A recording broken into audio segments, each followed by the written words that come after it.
Guys, this is Manju Kumari and welcome to beginning for learning. तो guys, आज जो हम टॉपिक करने वाले हैं वो है पॉलिटिकल साइंस का।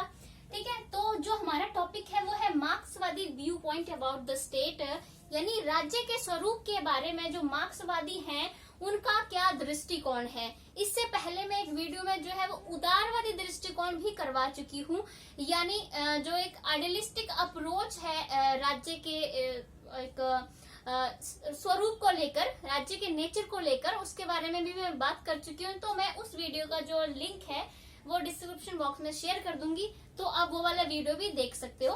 आज की वीडियो हम बात करेंगे मार्क्सिस्ट व्यू पॉइंट की। ठीक है, इसके बारे में बात करने से पहले मैं जो इसके समर्थक हैं यानी जो इसके सपोर्टर्स हैं उनके नाम बता देती हूँ पहले, उसके बाद हम बात करेंगे कि ये व्यू पॉइंट जो है, ये जो दृष्टिकोण है मार्क्सवादियों का, एक स्टेट के नेचर के बारे में ये क्या कहते हैं, एक राज्य की प्रकृति कैसी होनी चाहिए।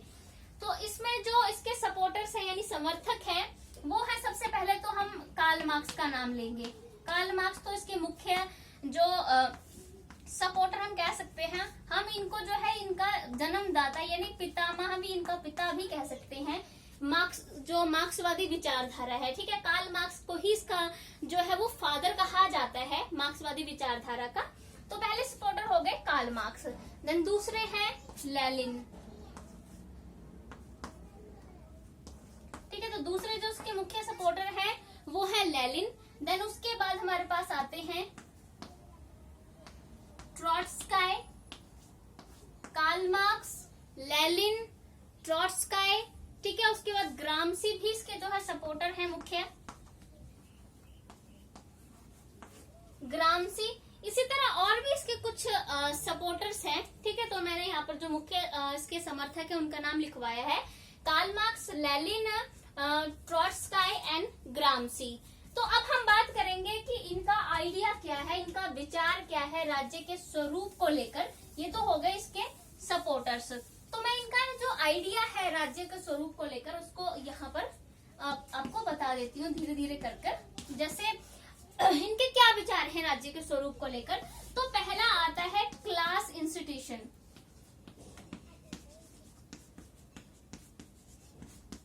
क्लास इंस्टीट्यूशन यानी एक वर्ग संस्था हम इसे कह सकते हैं। तो ये जो मार्क्सवादी है ये राज्य के स्वरूप को लेके क्या कहते हैं, ये कहते हैं कि जो एक राज्य है वो एक क्लास इंस्टीट्यूशन है, यानी एक वर्ग संस्था है। वर्ग संस्था यानी जो किसी समाज में रहने वाले किसी विशेष वर्ग ने बनाई हो। ठीक है, समाज में आपको पता कई तरह के जो है वर्ग रहते हैं। जैसे मान लो मैं व्यापारी वर्ग की बात कर सकती हूँ। ठीक है, पूंजीपति जो वर्ग है वो भी समाज में जो है वो रहता है। वैसे ही हम कह सकते हैं किसान वर्ग हम जो है वो कह सकते हैं। इस तरह से ये कहते हैं क्लास इंस्टीट्यूशन का मतलब होता है किसी जो समाज में रहने वाले कोई खास जो वर्ग हैं, अलग अलग तरह के वर्ग पाए जाते हैं जैसे मैंने आपको बताया, उन्हीं में से किसी वर्ग ने जो है इस राज्य को बनाया है, ये मार्क्सवादी मानते हैं। ये कौन सा वर्ग बताते हैं, ये पूंजीपति वर्ग का जो है वो वर्णन करते हैं।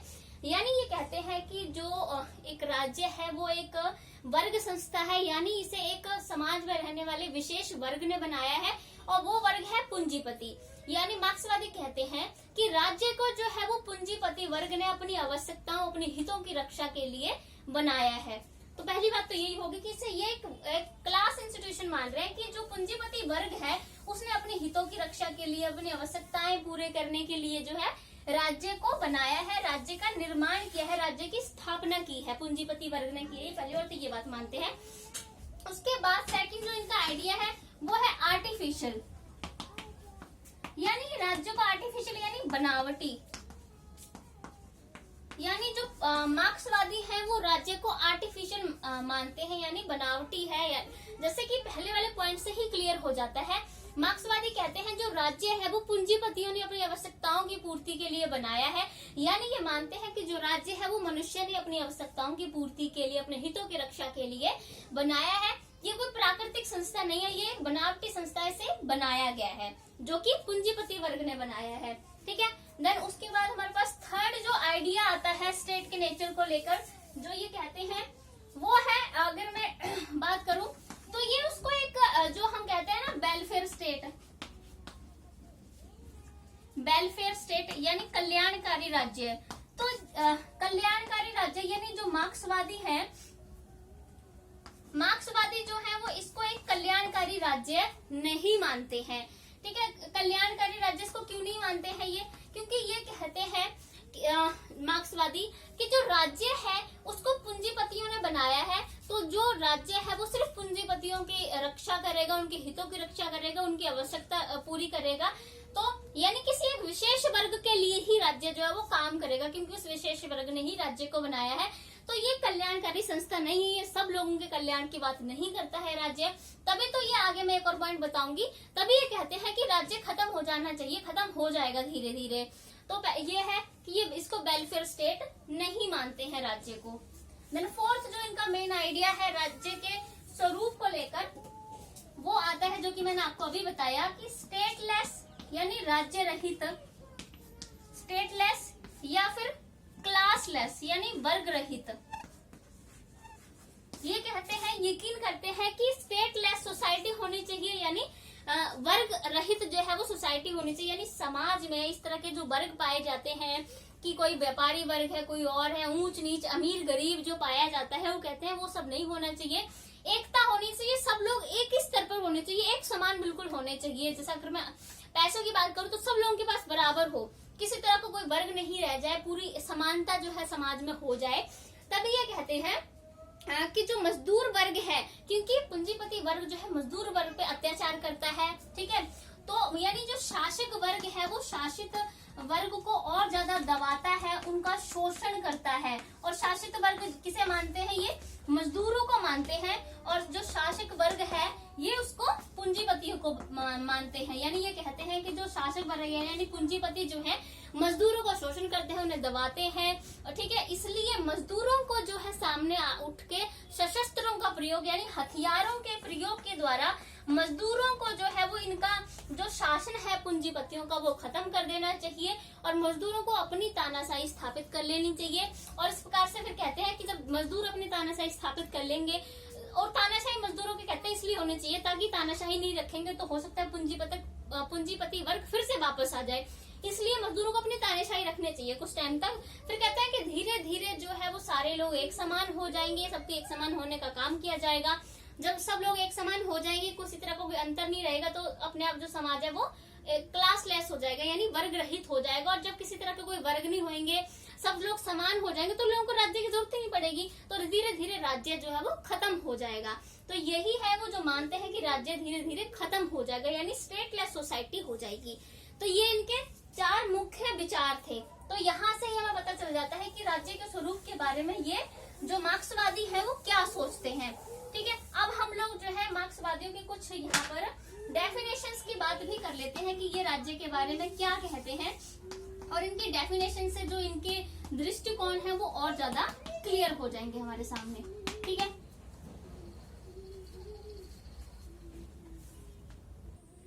तो जो पहली परिभाषा है वो है कार्ल मार्क्स के अनुसार, और कार्ल मार्क्स जैसे मैंने बोला इस विचारधारा के पितामह कहा जाते हैं, इन्होंने इस विचारधारा को शुरू किया है।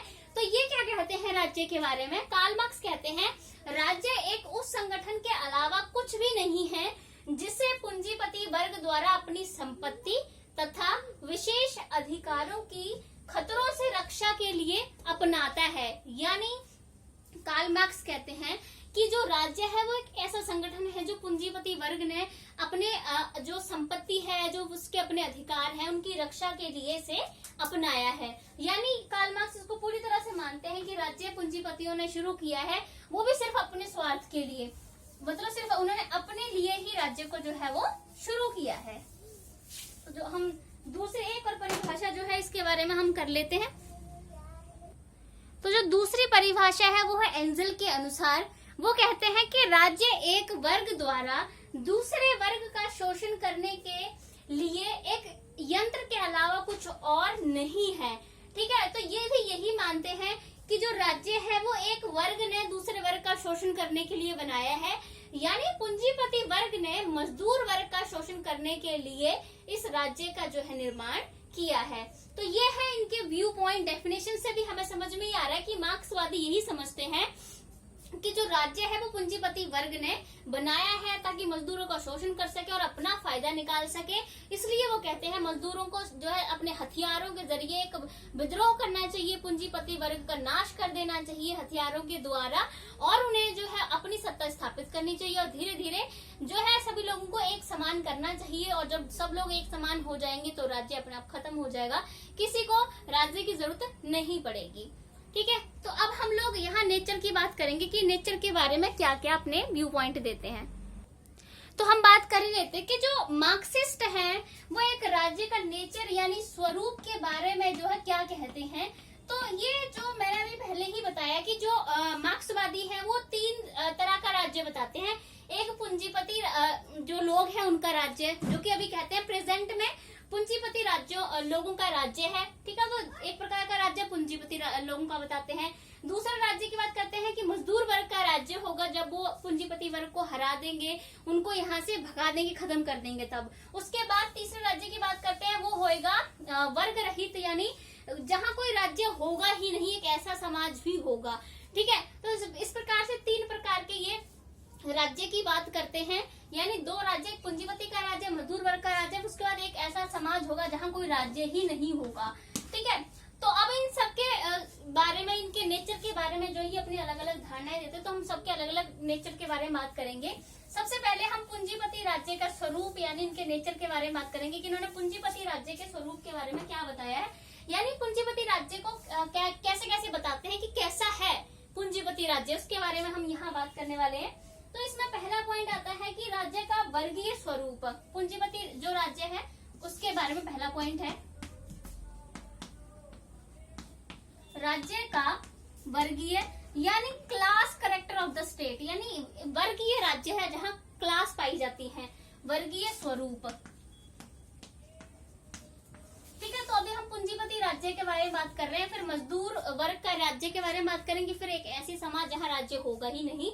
तो पहले हम पूंजीपति राज्य जो है उसके बारे में बात कर रहे हैं कि पूंजीपति राज्य कैसा है। तो ये पहली बात कहते हैं कि पूंजीपति राज्य जो है एक वर्गीय राज्य है, यानी क्लास है यहाँ पर।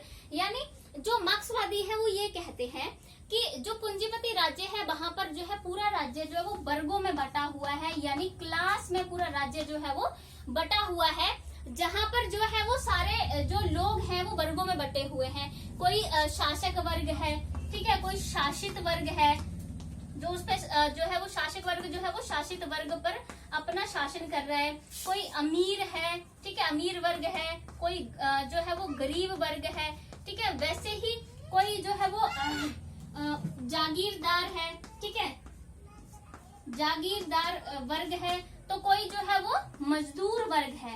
इस तरह से जो है पूरा समाज जो है वो वर्गों में बटा हुआ है, पूंजीपति राज्य पूरा वर्गों में बटा हुआ है। और इन सभी वर्गों में जो है आपस में क्या होता रहता है, इन सभी वर्गों में संघर्ष होता रहता है। संघर्ष क्यों होता है? क्योंकि सारे वर्गों के जो अपने जो हित है वो सब वर्गों के हित जो है वो अलग अलग हैं, सब वर्ग अपना हित पूरा करना चाहते हैं, इसलिए सभी वर्गों में आपस में जो है वो संघर्ष चलता रहता है।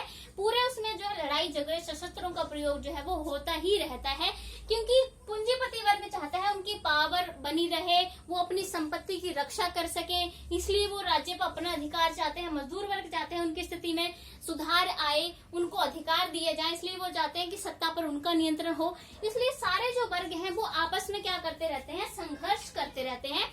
और यहाँ पूरा जो राज्य है वो वर्गों में बटा हुआ है। ठीक है, तो ये पूंजीपति राज्य की पहली विशेषता बताते हैं कि पूंजीपति राज्य में क्या हो रहा है, पूरा राज्य वर्गों में बटा हुआ है, सारे वर्गों में जो है आपसी संघर्ष चल रहा है। दूसरा है राज्य का दमनकारी स्वरूप। राज्य का दमनकारी स्वरूप, ठीक है, राज्य का दमनकारी स्वरूप यानी दूसरी विशेषता ये पूंजीपति राज्य के बारे में मार्क्सवादी क्या कहते हैं, मार्क्सवादी कहते हैं कि जो पूंजीपति राज्य है वो एक दमनकारी राज्य है, यानी यहाँ पर जो शासक वर्ग है, यानी पूंजीपति यहाँ शासक वर्ग है और शासित वर्ग कौन है, वो है मजदूर। यानी ये कहते हैं कि यहाँ जो शासक वर्ग है वो शासित वर्ग का जो है वो शोषण ही करता रहता है, उसके ऊपर अत्याचार करता रहता है। सारी जो पावर है वो सारी जो शक्ति है वो शासक वर्ग के हाथ में है। शासक वर्ग ने सत्ता पर अपना नियंत्रण कर रखा है, सारी पावर अपने हाथों में ले रखी है, और जितने भी जो उत्पादन के साधन हैं सारे साधनों पर अपना नियंत्रण कर रखा है, सारी शक्ति खुद ले रखी है। और जो शासित वर्ग है यानी मजदूर जो है, मजदूरों का ये शोषण करते रहते हैं। जैसे अगर मैं बात करूं शोषण की बात कैसे करते हैं कि भाई उनसे एक्स्ट्रा काम करवा रहे हैं, 18-18, 20-20 घंटे उनसे काम करवा रहे हैं, वेतन उनको उनका टाइम पे नहीं दिया जा रहा है, कम वेतन दिया जा रहा है, खतरनाक परिस्थितियों में जो है वो उनसे काम करवाया जा रहा है। तो इसलिए जो कहते हैं कि जो पूंजीपति राज्य है वो एक दमनकारी राज्य है। ठीक है, तो इन्होंने इसका दूसरा रूप जो है वो बताया है। तो तीसरा पॉइंट आता है यहाँ पर जो मार्क्सवादी पूंजीपति राज्य के बारे में कहते हैं। मार्क्सवादी कहते हैं कि पूंजीपति राज्य में समझौता हो ही नहीं सकता। ये जो अलग अलग वर्ग पाए जाते हैं ना, अमीर, गरीब, जागीरदार, मजदूर वर्ग, शासक, शासित, इन वर्गों के बीच में कहते हैं समझौता हो ही नहीं सकता, क्योंकि जो सभी वर्ग हैं उनके जो हित हैं, उनकी जो आवश्यकताएं हैं यानी जो उनकी जरूरत है सबके अलग अलग हैं, इसलिए इनमें समझौता नहीं हो सकता। क्योंकि हर एक वर्ग जो है वो अपने हित को पूरा करना चाहता है, अपने पास पावर रखना चाहता है, शक्ति अपने पास रखना चाहता है, सत्ता पर अपना नियंत्रण करना चाहता है, ताकि उनके हितों की पूर्ति हो सके, उनकी आवश्यकताओं की पूर्ति हो सके। इसलिए इनमें समझौता संभव ही नहीं है, क्योंकि कोई भी वर्ग जो है वो खुद से पीछे नहीं हटेगा, इसलिए इनमें समझौता नहीं हो पाएगा। ठीक है, तो तीसरा पॉइंट जो है इन पे यही आता है कि जो पूंजीपति राज्य है वहां पर समझौता नहीं हो सकता है। अगला जो हमारे पास पॉइंट आता है वो है पूंजीपति राज्य में लोकतंत्र केवल दिखावा मात्र है। यानी लोकतंत्र जो है यहाँ पर ये मार्क्सवादी कहते हैं कि पूंजीपति राज्य में जो डेमोक्रेसी है, जो लोकतंत्र है, वो सिर्फ दिखावा मात्र है। कहते हैं कि जैसे पूंजीपति राज्य में कहते हैं जो मजदूर वर्ग है, मान लीजिए उसको वोट देने का अधिकार भी दिया गया है, ठीक है, उसको राइट टू स्पीच दिया है, यानी उसको बोलने का अधिकार भी जो है वो दिया गया है, ठीक है, उसको चुनाव लड़ने का अधिकार भी दिया गया है।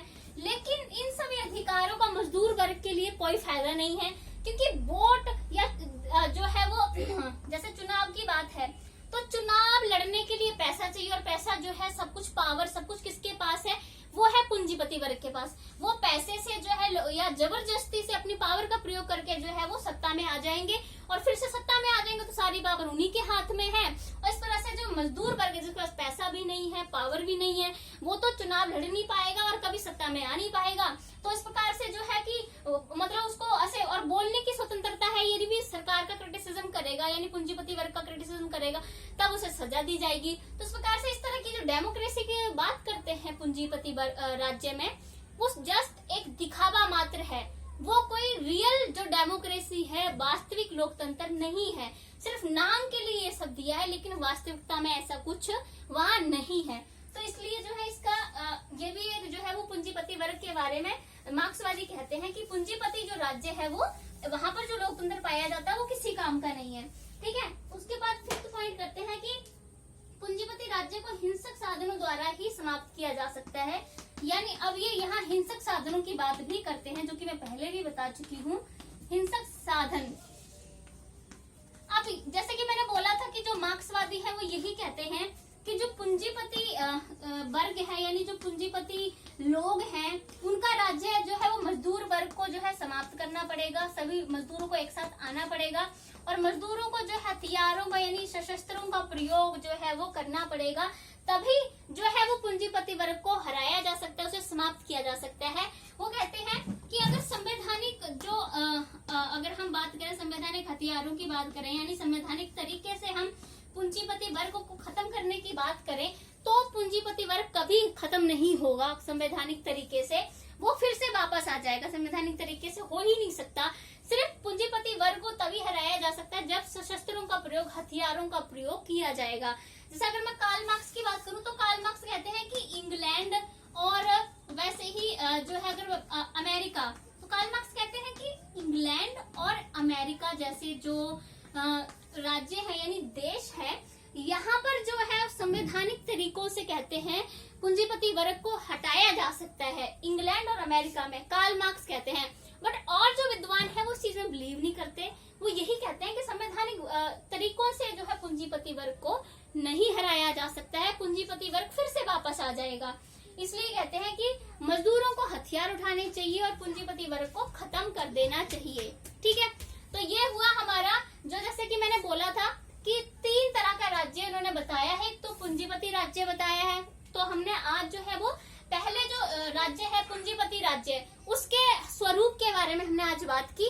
अब नेक्स्ट वीडियो हम बात करेंगे जो है वो किस तरह से जो है मजदूर वर्ग का जो राज्य है उनका स्वरूप कैसे है, मजदूर वर्ग के राज्य के बारे में मार्क्सवादी क्या कहते हैं, उसके बाद उस समाज के बारे में राज्यवादी क्या कहते हैं जहां कोई राज्य ही नहीं है।